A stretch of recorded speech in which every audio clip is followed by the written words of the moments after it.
HDFC bank देश का सबसे बड़ा प्राइवेट बैंक है और डिजिटल फैसिलिटीज के मामले में यानी ऑनलाइन फैसिलिटीज के मामले में तो इसका जवाब नहीं है। घर बैठे बैठे आपको हर तरह की सुविधा समझो चुटकी बजाते ही मिल जाती है और इन्हीं सुविधाओं में से एक है इसका पर्सनल लोन, जिसके बारे में हम आज इस वीडियो में बात करने वाले हैं। पूरा step by step complete process इस लोन को किस तरीके से अप्लाई करना है वो हम इस वीडियो में बताने वाले हैं। लेकिन उससे पहले यह भी तो जानना जरूरी है कि आखिर किस तरीके से कम इंटरेस्ट रेट पे यहां से लोन मिल पाएगा, साथ ही साथ हमें कम से कम प्रोसेसिंग फी देना पड़े। आखिर ऑनलाइन अप्लाई करना फायदेमंद रहेगा या ऑफलाइन अप्लाई करना इस लोन के लिए ज्यादा सही रहेगा। आखिर अप्लाई कैसे करें कि आपको ज्यादा से ज्यादा यहां पे फायदा हो।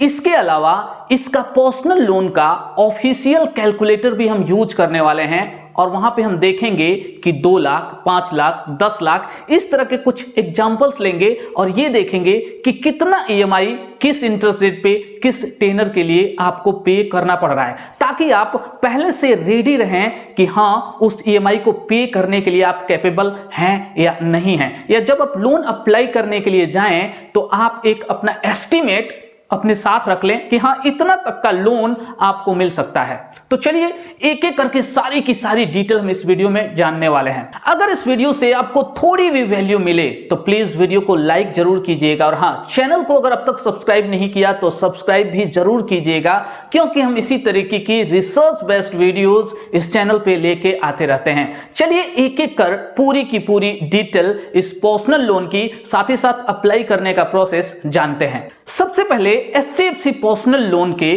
कुछ बेसिक डिटेल्स को जानना बहुत ही जरूरी है, जैसे कि यहां से आप कितने तक का लोन ले सकते हैं। तो यहां से आप पर्सनल लोन के रूप में, जैसा कि एचडीएफसी बैंक ने अपने वेबसाइट पे मेंशन कर रखा है, 50,000 से लेके मैक्सिमम आप यहां पे 40 लाख तक का लोन ले सकते हैं, जिसका टेनर 3 मंथ से लेके 72 मंथ्स यानी कि 6 ईयर्स तक का हो सकता है। इसके साथ साथ अगर इसके इंटरेस्ट रेट की बात करें, अभी हम बात कर रहे हैं जिस तरीके से जो यहां पे एचडीएफसी बैंक के द्वारा मेंशन किया गया है, बताया गया है उसके बारे में। तो यहां पे जिसका इंटरेस्ट रेट लगने वाला है वो 10.5% से लेके यानी 10.5% से लेके आपका मैक्सिमम 25% तक जा सकता है, ऐसा मेंशन किया गया है, ऐसा बताया गया है। इस पर्सनल लोन के लिए आपको 4,999 रुपीज तक का प्रोसेसिंग फी देना पड़ सकता है, प्लस इस प्रोसेसिंग फी पे लगने वाला जीएसटी भी आपको यहां पे देना पड़ेगा। तो ये तो हो गई इसकी कुछ बेसिक डिटेल्स। अब आखिर क्या आप ऑनलाइन अप्लाई अगर करने जा रहे हैं या ऑफलाइन अप्लाई करने जा रहे हैं तो दोनों में बेहतर क्या होगा? तो देखिए दोनों के अपने अपने फायदे हैं। सबसे पहले हम बात कर लेते हैं, अगर आप ऑनलाइन अप्लाई करने जा रहे हैं तो यहां पे किस तरह की फैसिलिटी आपको मिलने वाली है या कौन सा सिचुएशन आपको फेस करना पड़ सकता है। देखिए अगर आप ऑनलाइन अप्लाई करने जा रहे हैं तो देखिए ऑनलाइन अप्लाई करने का मतलब है कि पूरा का पूरा प्रोसेस यहां पे आपका डिजिटल ही होगा। आपका लोन यहां पे वेरीफाई किया जाएगा, आपका केवाईसी भी यहां पे डिजिटली ही होगा, साथ ही साथ आपका जो यहां पे बैंक वेरिफिकेशन है यानी इनकम वेरिफिकेशन वो भी आपका ऑनलाइन ही होगा। पूरा प्रोसेस ऑनलाइन होगा और जो लोन का अमाउंट है आपके अकाउंट में ट्रांसफर कर दिया जाता है।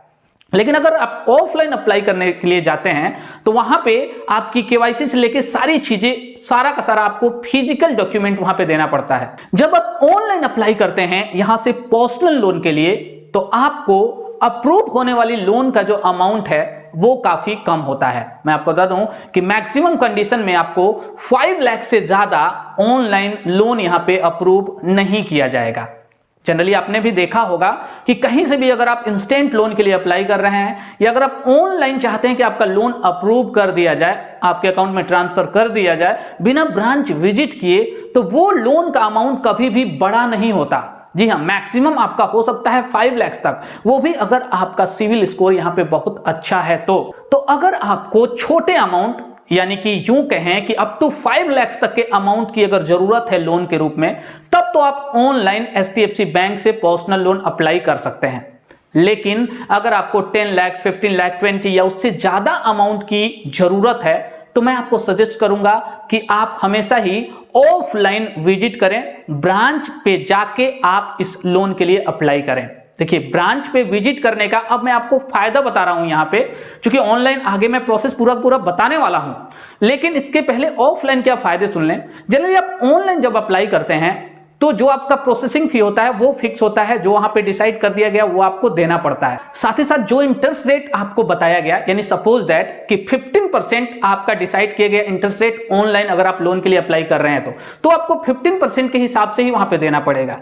लेकिन अगर आप यहां पे जब बैंक विजिट करते हैं तो वहां आप प्रोसेसिंग फी में और साथ ही साथ इंटरेस्ट रेट में भी दोनों में नेगोशिएट कर सकते हैं। यानी प्रोसेसिंग फी सपोज आपके लोन के अमाउंट का यहां पे 3% लग रहा है, आप नेगोशिएट करके अगर आप एलिजिबल हैं, अच्छे कस्टमर हैं, तो बैंक आपका प्रोसेसिंग फी कम भी कर देता है। जी हां, वहां आपको डिस्काउंट भी दे दिया जाता है। 3% की जगह पे हो सकता है प्रोसेसिंग फी आपसे वहां पे ओनली 2% ही लिया जाए, 1% ही लिया जाए, तो ये आपको फायदा हो जाता है। इसके साथ साथ इंटरेस्ट रेट पे भी डेफिनेटली नेगोशिएशन होता ही होता है। आप कभी भी पर्सनल लोन अगर ज्यादा अमाउंट का आपको लेना है तो उसका टेनर भी डेफिनेटली ज्यादा ही होगा। ऐसे कंडीशन में आपको जल्दबाजी बिल्कुल ही नहीं करना, आपको ब्रांच विजिट करके ही लेना है। लेकिन अगर अप टू 5 लाख तक का लोन का अमाउंट अगर आपको लेना है, ऑनलाइन लेना है, तो आपके लिए यहां पे जो है कि ये HDFC का ऑनलाइन जो एप्लीकेशन प्रोसेस है वो काफी बेहतर रहेगा।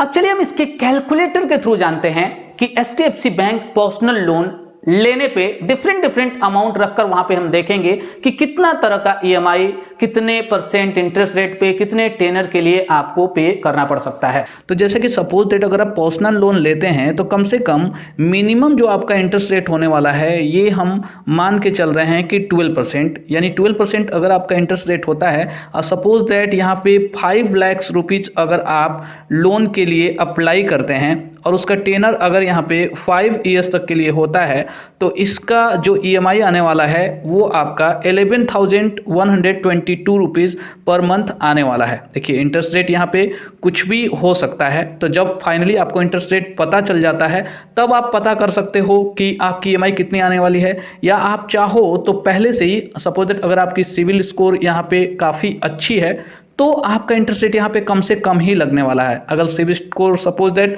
थोड़ा सा आपका अच्छा नहीं है तो हम ये अज्यूम करके चल रहे हैं कि मान लो आपका इंटरेस्ट रेट यहाँ पे सपोज दैट 15% लग रहा है, तो 15% के हिसाब से अगर यहाँ पे 5 लाख रुपीज़ का पर्सनल लोन आप 5 ईयर्स तक के लिए ले रहे हो तो उसके लिए आपका जो EMI आने वाला है वो आपका 11,895 रुपीज़ का यहाँ पे आने वाला है। इसके अलावा सपोज दैट अगर आप ये लोन यहाँ पे कर दे रहे हो सपोज दैट 2 लाख रुपए का, तो अगर आप 2 लाख रुपए का लोन यहाँ पे ले रहे हो और 5 ईयर्स तक के लिए है सेम उसी इंटरेस्ट रेट पे, तो उसके लिए आपकी ये जो EMI है वो 4,758 रुपीज़ की हो जा रही है।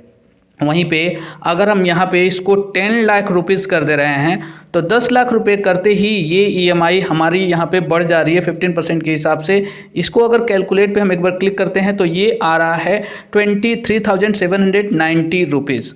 तो आप अज्यूम कर सकते हैं, आप अपने हिसाब से यहाँ पे देख सकते हैं कि आपकी एलिजिबिलिटी, अगर आप एलिजिबल हैं, आपका सिविल स्कोर यहाँ पे अच्छा होता है तो आपको यहाँ पे कम से कम इंटरेस्ट रेट पे मिल सकता है। अब मान के मैं यहाँ पे चल रहा हूँ कि 15%, 12 से लेकर 15% के आसपास आपका इंटरेस्ट रेट यहाँ पे होने वाला है। तो आप अपने हिसाब से यहाँ पे इसको कैलकुलेट करके चेक कर सकते हैं कि आपकी यहाँ पे EMI कितने आने वाली है। ये तो हमने कैलकुलेटर के थ्रू यहाँ पे EMI के बारे में ओनली जाना, जो कि फिक्स नहीं है, अलग अलग तरीके से हो सकता है। तो आप अपने नीड के अकॉर्डिंग यहाँ पे रख के अपनी EMI को चेक कर सकते हैं। अब चलिए हम यहाँ पे step by step online process को देखते हैं कि किस तरीके से आप यहां से ऑनलाइन लोन के लिए अप्लाई कर सकते हैं। तो चूंकि इसकी बेसिक डिटेल्स हम पहले ही जान चुके हैं इसलिए इसकी बेसिक डिटेल्स को हम यहाँ पे नहीं जानेंगे। तो अप्लाई नाउ का ऊपर जो बटन दिखाई दे रहा है वहाँ पे क्लिक करके, या नीचे पर्सनल लोन के सेक्शन में जो चेक एलिजिबिलिटी का एक बटन दिखाई दे रहा है वहाँ पे क्लिक करके आगे हम यहाँ पे प्रोसीड करेंगे। तो चलिए, हमने एक बार चेक एलिजिबिलिटी पे क्लिक कर दिया और फाइनली हम अपने ऑफर को यहाँ पे चेक करेंगे।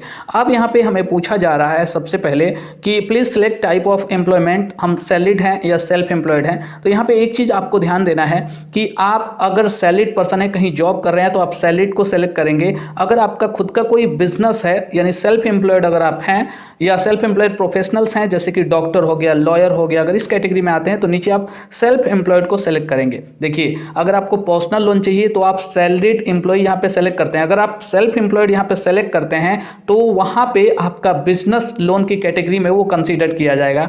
आप बिजनेस लोन वाले पेज पे आपको यहाँ से रिडायरेक्ट कर दिया जाएगा। तो हम फिलहाल यहाँ पे सैलरीड एम्प्लॉय यहाँ पे एक बार सेलेक्ट करते हैं और आगे हमसे यहाँ पे पूछा जा रहा है कि क्या आपके पास सेविंग अकाउंट HDFC बैंक का है। तो मैं यहाँ पे नो कर दे रहा हूँ क्योंकि मेरे पास अभी फिलहाल कोई भी यहाँ पे अकाउंट नहीं है। आगे यहाँ पे पूछा जा रहा है कि क्या आप कोई प्रोडक्ट HDFC बैंक का पहले से यूज कर रहे हैं, तो हमने यहाँ पे भी नो कर दिया। अब सामने हमें अपना मोबाइल नंबर यहाँ पे डालना है एंड यहाँ पे चेक करना है एंड कंटिन्यू के बटन पे क्लिक कर देना है। अब हमारे नंबर पे एक OTP आएगा, वो OTP हमें यहाँ डालना है एंड कंटिन्यू कर देना है। अब यहाँ पे हमें अपना KYC कंप्लीट करना है। KYC कंप्लीट करने के लिए दो ऑप्शन हमारे सामने दिखाई दे रहे हैं। यहाँ पे सबसे पहले हमें अपना KYC हम चाहें तो eKYC यहाँ पे कंप्लीट कर सकते हैं, यानी आधार बेस्ड जो OTP होता है उसके थ्रू हम यहाँ पे अपनी KYC को कंप्लीट कर सकते हैं, या हम चाहें तो यहाँ पे डॉक्यूमेंट अपलोड कर सकते हैं। लेकिन सेकेंड ऑप्शन अगर हम चूज करते हैं तो इस कंडीशन में जो इस बैंक का HDFC बैंक का जो एम्प्लॉय होगा वो हमसे कांटेक्ट करेगा और फिजिकली हमारी KYC को यहाँ पे वेरीफाई किया जाएगा, या हमें ब्रांच विजिट करना पड़ सकता है। लेकिन सबसे आसान है कि हम यहाँ पे अगर हमारा आधार यहाँ पे ऑलरेडी लिंक्ड है हमारे मोबाइल नंबर से तो हम उसके थ्रू यहाँ पे KYC कंप्लीट करने की कोशिश करेंगे, क्योंकि ये सबसे आसान भी है। तो हमने यहाँ पे फर्स्ट वाला ऑप्शन एक बार चूज कर लिया। अब सामने यहाँ पे हमें कुछ टर्म्स एंड कंडीशंस दिखाई दे रहे हैं। इन टर्म्स एंड कंडीशंस को एक बार अगर आप चाहें तो रीड कर सकते हैं एंड एग्री के बटन पे आप एक बार क्लिक कर देते हैं। सामने आपको अपना आधार नंबर डालना है एंड आफ्टर दैट कंटिन्यू पे क्लिक करना है। अब आपके रजिस्टर्ड नंबर पे एक OTP आएगा, उस OTP को यहाँ पे डालना है एंड आपको कंटिन्यू पे क्लिक करना है। अब सामने यहाँ पे हमारी KYC डॉक्यूमेंट्स के अकॉर्डिंग हमारा फर्स्ट नेम, लास्ट नेम, हमारा डेट ऑफ बर्थ और हमारा एड्रेस यहाँ पे दिखाई दे रहा है। तो कुछ डिटेल्स यहाँ पे पहले से फिल किए हुए आ रहे हैं। हमें अपनी लोन एलिजिबिलिटी को चेक करने के लिए नीचे कुछ और डिटेल्स यहाँ पे डालने हैं। इन डिटेल्स में हमें सबसे पहले अपना रेजिडेंस टाइप यहाँ पे सेलेक्ट करना है। तो यहाँ पे हमारा जो घर हम जिसमें रह रहे हैं वो किसका है, हमारा खुद का है, कंपनी ने दिया है, हमारे पेरेंट का है, सिबलिंग का है, रेंटेड है, हम रेंटेड के साथ खुद रहे हैं या फैमिली रह रही है, आप कोई भी सेलेक्ट कर लेते हैं। तो हमने यहाँ पे सेलेक्ट कर लिया। आफ्टर दैट आपका एम्प्लॉयमेंट डिटेल्स यहाँ पे डालना है। आपका जो एम्प्लॉयमेंट टाइप है कैसा है, आप सैलरीड हैं या सैलरीड डॉक्टर हैं, यहाँ पे आपको सेलेक्ट कर लेना है। आफ्टर दैट आपका इंडस्ट्री कौन सा है, आप अपनी इंडस्ट्री को यहाँ पे सेलेक्ट कर लेते हैं। जो भी आपकी इंडस्ट्री है आप लिस्ट से एक बार यहाँ पे स्क्रॉल डाउन करके आप सेलेक्ट कर लेते हैं। सेलेक्ट करने के बाद से आपका एम्प्लॉयर का नेम यहाँ पे क्या है, तो एम्प्लॉयर का नेम आपको यहाँ पे डाल देना है। तो मेरा यहाँ पे चैनल जो है एज ए एम्प्लॉयर मैं उसी को ले रहा हूँ, क्योंकि उसी के लिए मैं यहाँ पे काम कर रहा हूँ, जॉब कर रहा हूँ, तो वो मैंने यहाँ पे डाल दिया। एंड आफ्टर दैट यहाँ पे मंथली टेक होम सैलरी नीचे जो दिया हुआ है, यानी आपके इन हैंड आपको कितनी सैलरी यहाँ से मिल रही है, आप वो यहाँ पे डाल देते हैं। एंड देन नीचे अगर आपकी कोई भी EMI चल रही है तो उसको आप डाल देते हैं यहाँ पे नीचे। अगर आपकी कोई EMI नहीं चल रही है तो आप यहाँ पे नहीं डालते हैं। अगर कोई EMI चल रही है मंथली तो आप उसको यहाँ पे डाल देते हैं। And then check loan eligibility का जो बटन दिखाई दे रहा है उस पर आप क्लिक करके आगे अपनी लोन एलिजिबिलिटी को चेक कर सकते हैं कि कितना तक का लोन आपको HDFC बैंक के द्वारा यहाँ पे दिया जा रहा है। ऊपर एक और चीज़ यहाँ पे छूट रही है जो कि आपका वर्क ईमेल आईडी है, यानी कि आप जिस भी कंपनी ऑर्गेनाइजेशन में काम कर रहे हैं वहाँ से उस कंपनी का सपोज दैट अगर कंपनी में आप गूगल में जॉब कर रहे हैं, फॉर एग्जाम्पल मैं यहाँ पे बता रहा हूँ, या मेरा जो ऑर्गेनाइजेशन है यहाँ पे MBA राहुल है, तो mbarahuल.com नाम से मेरी वेबसाइट है, तो उसके थ्रू मैंने एक ईमेल आईडी बनाया हुआ है सपोज दैट, तो वो ईमेल आईडी मैं यहाँ पे डाल देता हूँ। हालांकि फिलहाल के लिए मैं अपना जो मेरा पर्सनल ईमेल आईडी है वो भी मैं यहाँ पे डाल सकता हूँ, आगे चेक कर सकता हूँ। तो वो ईमेल आईडी मैं यहाँ पे डालने के बाद से चेक लोन एलिजिबिलिटी पे एक बार क्लिक करता हूँ। अब सामने यहाँ पे दिखाई दे रहा है कि कितने तक के लोन के लिए मैं एलिजिबल हूँ, तो 5,50,000 तक का लोन यहाँ पे दिखाई दे रहा है। हालांकि मैं आपको बता दूं कि ये भी फाइनल अमाउंट नहीं है, बल्कि सारे के सारे डॉक्यूमेंट जब आप यहाँ पे सबमिट करेंगे, आपका वेरिफिकेशन होगा, उसके बाद ही आपका डिसाइड हो पाएगा कि आपका लोन इतना तक का मिल सकता है या नहीं मिल सकता है। फिलहाल जो मेरी बेसिक डिटेल्स मैंने वहाँ पर डाला था उस बेस पे इतना तक का लोन मुझे यहाँ पे मिलता हुआ दिखाई दे रहा है। तो नीचे अगर चाहें तो आप इसको एडजस्ट कर सकते हैं, लेकिन इतना तक का अगर मैं टोटल का टोटल ये लोन लेना चाह रहा हूं, अगर नीचे देखिए यहाँ पे टेनर भी आप सेलेक्ट कर सकते हैं, 1 ईयर, 2 ईयर्स, 3, 4, 5 ईयर्स। तो 5 ईयर्स तक का मैंने यहाँ पे सेलेक्ट कर लिया। तो इसकी ईएमआई यहाँ पे मंथली आने वाली है 12,234 रुपीज़, और इसका जो इंटरेस्ट रेट आने वाला है 12% पर एनम के हिसाब से आने वाला है। और टोटल अमाउंट जो मुझे यहाँ पे करना पड़ेगा वो आपका 7 लाख यहाँ पे 34,040 रुपीज़ पे करना पड़ेगा। और इसके लिए प्रोसेसिंग चार्जेस मुझे यहाँ पे 4,999 रुपीज़ और प्लस इसकी जो जीएसटी चार्ज लगेंगे वो मुझे यहाँ पे करना पड़ेगा। तो ये सारे ये कुछ चार्जेस हो गए जो यहाँ पे दिए हुए हैं। नीचे कुछ और बेसिक से चार्जेस यहाँ पे आपको दिखाई देंगे, जिसमें कि आपका सपोज दैट अगर जो ईएमआई है रिटर्न हो जाती है, यानी आपका ईएमआई बाउंस हो जाता है, तो 450 रुपीज़ आपको देने पड़ते हैं। आफ्टर दैट यहाँ पे प्री पेमेंट चार्जेस भी कुछ दिए हुए हैं, यानी कि आप अपनी ईएमआई कुछ पहले ही पे कर देना चाह रहे हैं, या अपने लोन अमाउंट को सपोज दैट अपने लोन के अकाउंट को आप फोरक्लोजर कराना चाहते हैं, तो उसके लिए आपको यहाँ पे कितना चार्ज देना पड़ेगा। साथ ही साथ लोन कैंसिलेशन चार्ज भी यहाँ पे दिया। इन चार्जेस को मैं डिटेल में यहाँ पे नहीं बता रहा हूं क्योंकि वीडियो काफी लंबी हो जाएगी, तो आप इसको एक बार पॉज करके रीड कर सकते हैं। तो ये सारे के सारे चार्जेस हैं। अब वो लोन का अमाउंट हमने वहां पे रहने दिया 5,50,000। अप्लाई फॉर लोन का जो नीचे बटन दिखाई दे रहा है उस पर हम क्लिक करके आगे अप्लाई कर सकते हैं, या नीचे नीड हायर लोन अमाउंट, इससे भी अगर ज़्यादा लोन की हमें ज़रूरत है तो हम नीचे वाला बटन क्लिक करके आगे का प्रोसेस फॉलो करेंगे। लेकिन हमें इतने ही लोन की फिलहाल ज़रूरत है, इतने ही लोन के लिए हम अप्लाई करके आपको दिखाना चाहते हैं, बताना चाहते हैं, तो हमने ऊपर वहाँ पे क्लिक कर दिया अप्लाई फॉर लोन पे। अब नेक्स्ट स्टेप में हमें अपना कम्युनिकेशन एड्रेस डालना है, यानी कि हमारा परमानेंट एड्रेस आधार के थ्रू लिया जा चुका है, लेकिन हम करेंटली कहाँ पे रिसाइड कर रहे हैं, किस जगह पे रह रहे हैं, या बैंक किस जगह पे हमें कोई डॉक्यूमेंट्स अगर भेजना हो तो वो भेजेगा, वो एड्रेस हमें यहाँ पे डालना है। तो यहाँ पे देखिए, यहाँ हमारा पर्सनल ईमेल आईडी भी डालना है। ऊपर हमें यहाँ पे अपना कंपनी का ईमेल आईडी डालना था, जो वर्क ईमेल आईडी था वो, लेकिन नीचे हमें अपना पर्सनल ईमेल आईडी डालना है। उसके बाद से यहाँ पे जो आधार का एड्रेस है वो एड्रेस हमें ऑलरेडी पहले से ही यहाँ फिल किया हुआ दिखाई दे रहा है। अब नीचे आप यहाँ पे देख सकते हैं दिस एड्रेस इज माई, यानी ऊपर जो आधार से रिलेटेड आधार का जो हमारा एड्रेस है वो हमारा करेंट एड्रेस है। तो करेंट पे हम सेलेक्ट करते हैं, परमानेंट है तो परमानेंट पे हम सेलेक्ट करते हैं, और साथ ही अगर हमारा बोथ है तो दोनों सेलेक्ट करते हैं, नॉन है तो नॉन हम सेलेक्ट कर देते हैं। तो देखिए यहाँ पे हमने क्या किया कि हमने यहाँ पे बोथ करेंट और यहाँ पे परमानेंट दोनों का दोनों एड्रेस हमने यहाँ पे सेलेक्ट कर लिया। एंड देन हमारा जेंडर यहाँ पे ऑलरेडी सेलेक्टेड है मेल, हमने उसको आफ्टर दैट सेलेक्ट कर लिया एंड देन कंटिन्यू पे हमने क्लिक कर दिया। अब नेक्स्ट स्टेप में हमें अपना पर्सनल डिटेल्स यहाँ पे डालना है। तो इसमें हमारा जो ऑफिस एड्रेस है वो सबसे पहले यहाँ पे डालना है, एड्रेस लाइन 1, एड्रेस 2 और पिन कोड, जो भी हमारे ऑफिस का एड्रेस है उसे हम डाल देते हैं। आफ्टर दैट यहाँ पे स्टेट, सिटी और ऑफिस का जो हमारा कॉन्टैक्ट नंबर है, कॉन्टैक्ट नंबर भी हम यहाँ पे डाल देते हैं। And then use office address for all communication, अगर हम चाहते हैं कि हमारा ऑफिस एड्रेस सारे के सारे कम्युनिकेशन के लिए यहाँ पे यूज किया जाए तो हम इसको एक बार ओके कर देते हैं। यहाँ पे हम स्क्रॉल करके यहाँ पे आफ्टर दैट हमारा जो वर्क ईमेल आईडी जो हमने डाला था उसको हमें यहाँ पे वेरीफाई ईमेल आईडी पे क्लिक करके हमें एक बार इसको वेरीफाई करना है। वहाँ पे ओटीपी जाएगा, वो ओटीपी हमें डाल के इसको वेरीफाई कर लेना है। एंड देन हमें अपना पैन कार्ड नंबर यहाँ पे डालना है। जी हाँ, पैन कार्ड नंबर डालने के बाद से कंटिन्यू पे क्लिक कर देना है। हमने अपना पैन कार्ड नंबर डाला और ऑलरेडी डालते ही यहाँ पे देखिए ये वेरीफाई हो चुका है। अब सामने यहाँ पे हमें टिक करना है, जो टर्म्स एंड कंडीशंस कुछ नीचे दिए हुए हैं।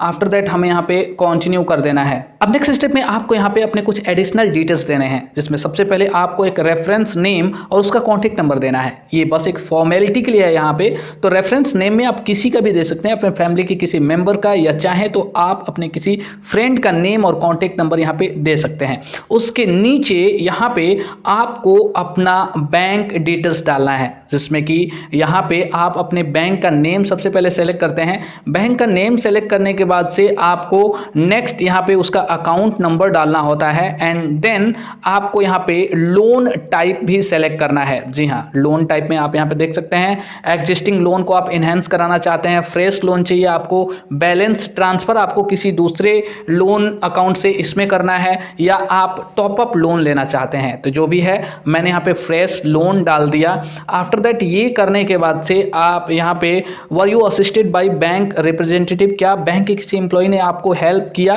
तो आप इसको ओके करते हैं। अगर नहीं किया तो आप इसको नहीं रहने देते हैं। अगर आप खुद से यहाँ पे अप्लाई कर रहे हैं तो अगर है तो उसकी आप कुछ डिटेल्स भी वहाँ पे डाल देते हैं। एंड सबमिट का जो बटन दिखाई दे रहा है उस पर आप एक बार क्लिक कर देते हैं।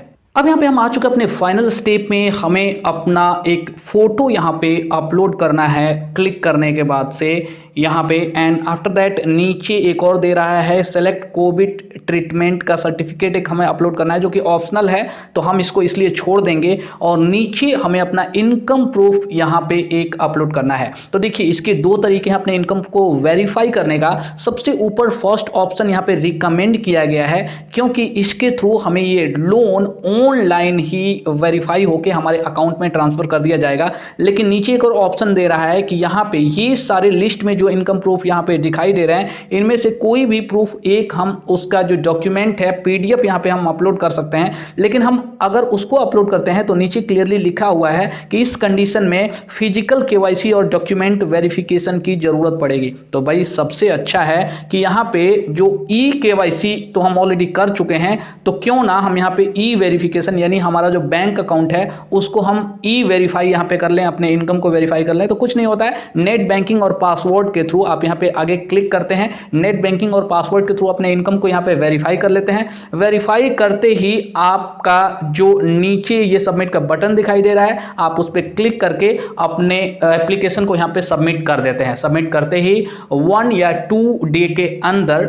अगर आप एलिजिबल होते हैं, सारे के सारे डॉक्यूमेंट्स आपके सही होते हैं, कॉल करके भी आपसे एक बार वेरिफिकेशन एक बार किया जाएगा, कॉल वेरिफिकेशन भी होगा।